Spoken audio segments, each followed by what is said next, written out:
Ever wondered why people often defend, rationalize, or resist challenging the status quo, even when it seems to run counter to their interests? This very question lies at the heart of what is known as the System Justification Theory. The System Justification Theory emerged in the early 90s, born out of the intellectual minds of Unjust and Mahzarin Banaji. It argues that people have a psychological need to maintain and justify the existing social, economic, and political systems. It's about preserving the status quo, whether it's beneficial or not. This theory was a departure from the traditional focus on self-interest in psychology. Instead, it proposed that people, even those disadvantaged by the system, often support and defend it. This justification can manifest itself in many ways, from trivializing inequalities to outright denial of systemic issues. Now let's move from theory to empirical evidence. Numerous studies have supported the System Justification Theory. For instance, research conducted in the United States found that both high and low-income groups often justify economic inequality. Even when the system is unfair, people tend to rationalize it, attributing success to hard work and failure to laziness or lack of ambition.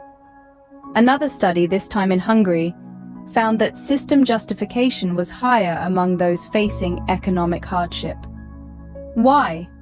It seems that justifying the system can provide psychological comfort, reducing anxiety and uncertainty.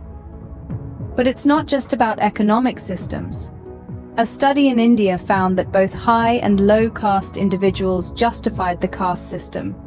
This underlines the universal applicability of the System Justification Theory across different cultures and systems. So, what does this mean for real life? The implications are far-reaching. System justification theory can help explain why social change is often slow and why resistance to it is common.